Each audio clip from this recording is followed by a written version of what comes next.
TV Didula බෞද්ධ සහ ළමා රූප වාහිනී නාලිකාවේ නිර්මාතෘ අතිපූජනීය මාලිගාවිල අස්සජි ස්වාමින් වහන්සේගේ උතුම් ජන්මදිනය වෙනුවෙන් විශේෂ ධර්මදේශනාවක්. ටීවී දිදුල ආරම්භ කරපු අපේ නායක හමුදුරුවෝ සත්පුරුෂයෙක් ලෙස කල්යාණ මිත්‍රයෙක් ලෙස මේ රටේ ඉන්න ධර්මදර විනයදර ධර්මානුධර්ම ප්‍රතිපත්ති පුරන සායනහන්සලා මේ ස්ථානෙට වඩම්මනවා. උන්වහන්සේලාට අප උපස්ථාන කරනවා. පුද පරිස්කාර පූජා කරලා අපේ දායකයන්ට ලංකාවාසී ලෝකවාසී දිදුල ශ්‍රාවක ශ්‍රාවිකාවන්ට ධර්ම ශ්‍රවණය කරන්න අවස්ථා සලස්සලා දෙනවා. මේ දේශනාව අපි සිද්ධ කරන්නේ උන්වහන්සේට ආශිර්වාදන්න.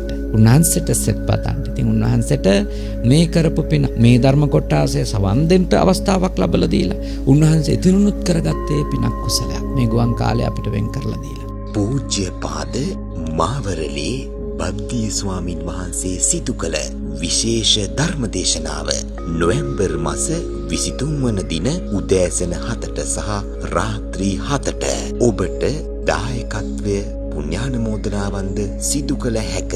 අප නායක ස්වාමින් වහන්සේට දීර්ඝායුෂම වේවා.